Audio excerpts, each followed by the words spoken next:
Hello dear student, this is Pragati. Here is Standard 9 CBSE Chapter 2 Polynomials Exercise 2.2. Exercise 2.2 मध्ये question number 3 आणि 4 मध्ये आपल्याला zeros of polynomial बद्दल विचारलेलं आहे. तर सगळ्यात पहिले आपण पाहूया की झिरोज ऑफ पॉलिनॉमियल काय असतं. तर झिरोज ऑफ पॉलिनॉमियल म्हणजे काय? झिरो म्हणजे हे त्या पॉलिनॉमियलचं सोल्युशन म्हणा किंवा मग आपण त्याला रूट्स सुद्धा म्हणू शकतो. हे रूट फाइंड करणे किंवा सोल्युशन फाइंड करणे त्या पॉलिनॉमियलचं, एक्सची व्हॅल्यू फाइंड करणे. The zeros of the polynomial are those value of the variable x which makes the polynomial equal to 0. Suppose एक polynomial मी घेतला आहे x 2x minus 2. आता ह्या x ची व्हॅल्यू काय होणार जेणेकरून आपल्याला पॉलिनॉमियलची व्हॅल्यू 0 मिळणार. तर ती कशी काढायची?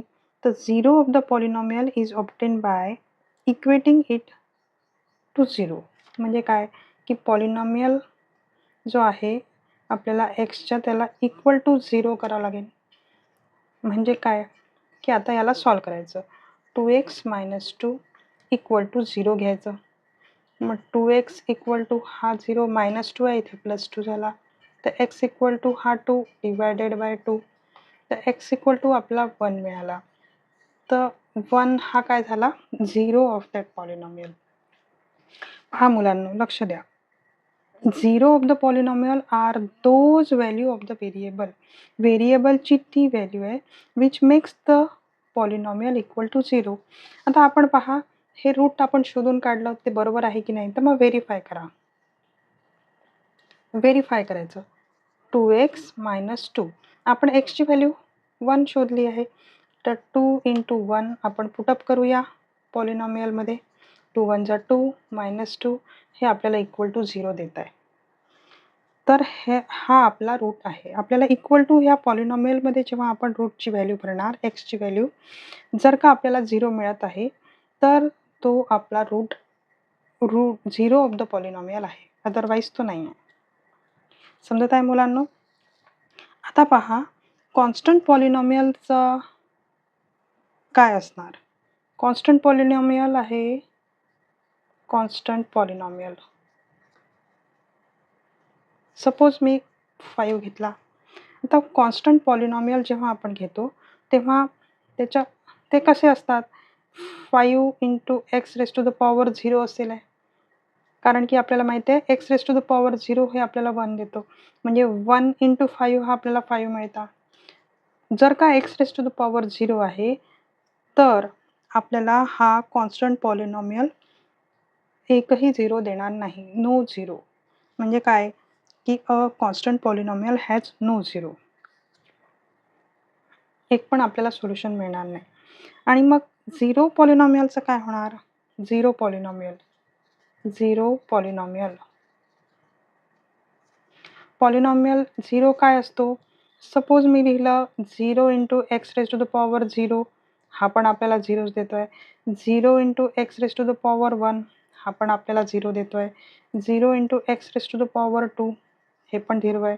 म्हणजे काय की 0च्या बाजूला कोणताही आपण एक नंबर घेतला रिअल नंबर तर तो आपल्याला 0च देणार. मग त्या एक्सची पॉवर 1000 असली तरी पण. Every real number is a zero of the zero polynomial. म्हणजे कोणताही रिअल नंबर हा त्या झिरो पॉलिनॉमियलचा 0 असू शकतो. तर पाहूया मुलांना आपण काय काय पाहायला आहे ऑब्झर्व केलेलं आहे.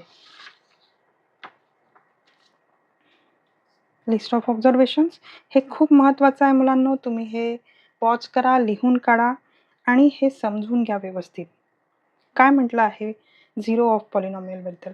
अ zero of polynomial need not be zero. म्हणजे काय की त्या पॉलिनॉमियलचं झिरो किंवा त्याचं सोल्युशन हे झिरोच असलं पाहिजे असं नाही आहे. Zero may be zero of the polynomial. झिरोसुद्धा एक सोल्युशन किंवा रूट असू शकतो त्या पॉलिनॉमियलचा. Zero may be zero of the polynomial. Every linear polynomial has one and only one zero. आपण पाहिलं मुलांनो की हे सपोज लिनियर पॉलिनॉमियल आहे. तर लिनियर पॉलिनॉमियलचं आपल्याला one and only unique solution मिळतं. फक्त लिनियर सोल्युशनचं एकच सोल्युशन राहणार आहे.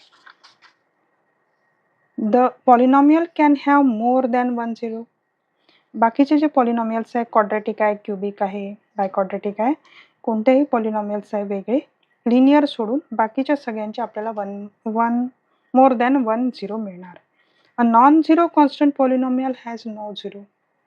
आपण पाहिलं होतं कॉन्स्टंट पॉलिनॉमियलचा एकही झिरो आपल्याला मिळत नाही, म्हणजे एकही आपल्याला रूट त्याचा मिळत नाही. आणि every real number is a zero of the zero polynomial. आणि प्रत्येक रिअल नंबर हा झिरो असू शकतो झिरो पॉलिनॉमियलचा. ठीक आहे मुलांना, आता जायचं सॉल्व करण्यावर. तर क्वेश्चन नंबर 3 आपल्याला काय सांगत आहे, verify whether the following are zeros of the polynomial indicated against them. तर पाहूया आपण व्हेरीफाय करून. हा पॉलिनॉमियलची व्हॅल्यू पहा, एक पॉलिनॉमियल आहे 3x + 1. तर एक्सची व्हॅल्यू आपल्याला -1 घ्यायची आहे, म्हणजे पॉलिनॉमियल आपल्याला एक्सच्या जागेवर -1/3 घ्यायचं आहे. तर पुटअप करायची व्हॅल्यू एक्सच्या जागेवर ही व्हॅल्यू पुटअप करायची 3 ॲज इट इज. एक्सच्या जागेवर आपण घेणार -1/3 + 1. तर सॉल्व करायचं. 3 गेट कॅन्सल, -1 आणि +1 आपल्याला काय मिळाला 0. हा 0 भेटला म्हणजे काय की -1/3 is the zero of polynomial x. आता सेकंड वाला पाहूया. Polynomial x equal to 5x - पाय आणि एक्सची व्हॅल्यू आपल्याला सांगितली 4/5. तर आपण पुटअप करून पाहूया. एक्सच्या जागेवर आपल्याला 4/5 घ्यायचे, तर 5 × 4/5 - पाय. 5 8 कॅन्सल, 4 - पाय. आता पहा, आपण पायची व्हॅल्यू जरी आपण इथे पुटअप केली तरी पण आपल्याला 0 मिळणार नाही आहे. So 4/5 is not zero of polynomial x. तर नेक्स्ट पाहूया क्वेश्चन नंबर 3. पॉलिनॉमियल x² - 1. एक्सची व्हॅल्यू आपल्याला 1 आणि -1 अशी दोन्ही वेगवेगळी पुटअप करावं लागणार आहे. तर पॉलिनॉमियल आपण पहिले 1 घेऊया इक्वल टू एक्सची पॉवर, एक्सची जी व्हॅल्यू आहे ती 1 घ्यायची. 1² - 1. आपल्याला काय भेटलं 1 - 1, हा आपल्याला 0 भेटला. आता नेक्स्ट व्हॅल्यू पुटअप करून पाहू. Polynomial -1 x² - 1. तर -1 द होल स्क्वेअर -1, -1चा स्क्वेअर +1 होतो आणि आपल्याला इथे पण 0 भेटला. म्हणजे काय की दोनही +1 आणि -1 हे दोनही आपले झिरोज ऑफ द पॉलिनॉमियल आहे. So 1 and -1 are both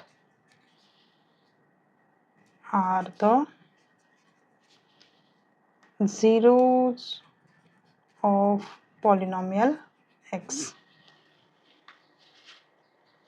1 and -1 both are the zeros of the polynomial x. तर पाहूया पॉलिनॉमियल x + 1 आहे आणि इंटू x - 2 आहे. इथे आपल्याला 2 सॉल्व करायचे आहे. -1 एकदा भरायचं आहे, तर पॉलिनॉमियल आपल्याला एकदा -1 घ्यायचं आहे. तर -1 + 1 आणि इकडे -1 - 2. तर काय भेटत आहे आपल्याला -1 + 1 हा आपल्याला 0 भेटला आणि इकडे भेटला आपल्याला -3. तर मल्टिप्लिकेशनमध्ये आपल्याला 0 मिळत आहे. आता आपण सेकंड वाला पाहूया. पॉलिनॉमियल 2x च्या जागेवर आपल्याला 2 भरायचं आहे. तर पहा, पहिले आपण x + 1 x - 2 आपण पॉलिनॉमियल लिहून घेतलं. x म्हणजे आपल्याला 2 + 1 आणि इकडे 2 - 2.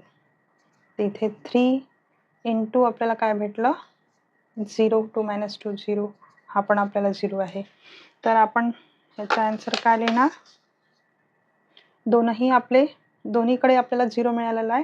तर both are the zeros of polynomial. So -1 and 2 both are the zeros of polynomial x. तर नेक्स्ट पाहूया. नेक्स्ट आहे आपलं फिफ्थ. पॉलिनॉमियल एक्स आहे इक्वल टू एक्स स्क्वेअर. एक्सची व्हॅल्यू आपल्याला 0 भरायची आहे. तर पॉलिनॉमियल एक्सच्या जागेवर आपल्याला 0 घ्यायचा आहे, म्हणजे 0चा स्क्वेअर हा इक्वल टू 0 देतोय. म्हणजे काय की 0 is the zero of polynomial. आपण पाहिलं होतं 0 पण हा एक 0 असू शकतो पॉलिनॉमियलचा. हे त्याचं एक्झाम्पल आहे. तर नेक्स्ट पाहूया सिक्स्थ वाला. Polynomial x L into x plus M.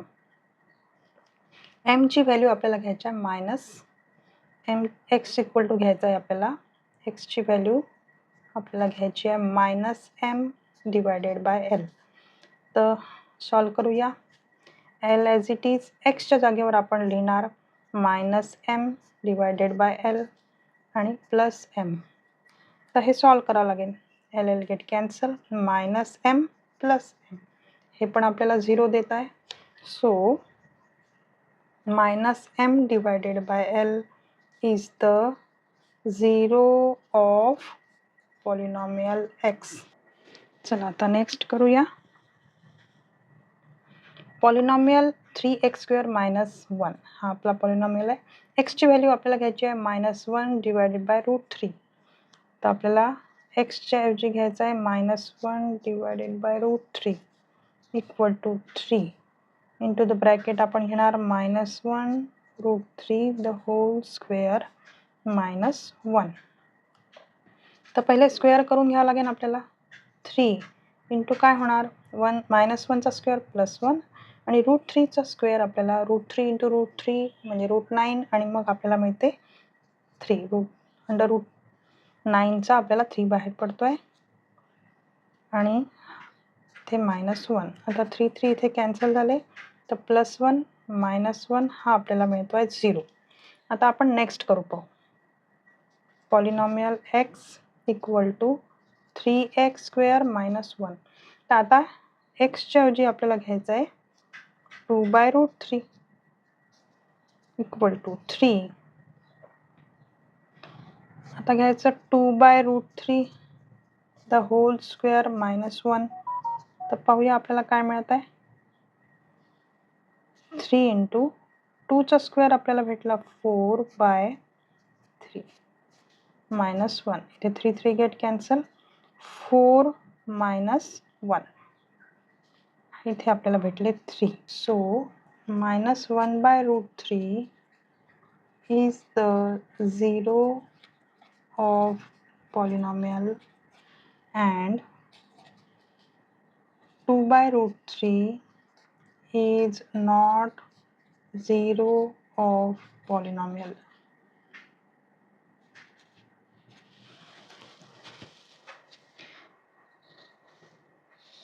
आता नेक्स्ट वाला लास्ट प्रॉब्लेम आहे. Polynomial x 2x + 1. एक्सच्या ऐवजी आपल्याला घ्यायचं आहे 1/2. तर पॉलिनॉमियल एक्सच्या ऐवजी घेतलं 1/2. ते व्हॅल्यू पुटअप करणार आपण 1/2 + 1. 2 गेट कॅन्सल. 1 + 1 हे झाले आपल्याला 2 भेटला. So 1/2 is not zero of polynomial. अशा प्रकारे हे हा क्वेश्चन नंबर 3 इथे कंप्लीट होतोय. चला मग क्वेश्चन नंबर 4 पाहूया. Find the zeros of the polynomial in each of the following. It is obtained by equating it equal to 0. म्हणजे काय की पॉलिनॉमियल एक्स आपल्याला इक्वल टू पहिले 0 घ्यायचं आहे, मग सॉल्व करायचं. x + 5 इक्वल टू 0 झाला. मग x इक्वल टू काय भेटला आपला -5. हे आहे आपला zero of the polynomial. Same process इथे पण करावं लागेल. पॉलिनॉमियल x इक्वल टू आपल्याला 0 घ्यावं लागेल. x - 5 equal to 0. So x equal to +5. तर next polynomial x equal to आपण पहिले 0 घ्यायचं, मग 2x + 5 equal to 0. So 2x equal to -5, x equal to -5/2. हे आहे आपलं 0 पॉलिनॉमियल. आता नेक्स्ट पाहूया. नेक्स्ट आहे polynomial x equal to 3x - 2. तर पॉलिनॉमियल x इक्वल टू पहिले 0 घ्यायचा, मग 3x - 2 इक्वल टू हा 0 होईल, मग 3x इक्वल टू हा -2चा +2 झाला, मग x इक्वल टू आपल्याला भेटत आहे 2/3. आता इथे पहा मुलांना, पॉलिनॉमियल x इक्वल टू आपण 0 घेतला, सो 3x इक्वल टू 0 झाला, x equal to 0/3, so x equal to आपल्याला 0 मिळाला. इथे पाहूया, पॉलिनॉमियल x इक्वल टू पहिले 0 घेतला, a is not equal to 0 आहे, ओके. मग आपण ax equal to 0, so x equal to 0/a, so x equal to इथे पण आपल्याला 0 भेटला. पहा आता लास्ट प्रॉब्लेम. पहिले पॉलिनॉमियल x इक्वल टू आपल्याला 0 घ्यायचं आहे, cx + d इक्वल टू 0 झाला. आता cx इक्वल टू -d झाला, so x equal to -d/c. हे आपलं रूट आहे किंवा मग 0 ऑफ द पॉलिनॉमियल आहे. अशा प्रकारे हा एक्सरसाइज कंप्लीट होतो आहे मुलांनो. If you understand well, then please type yes in the comment. Thank you for watching.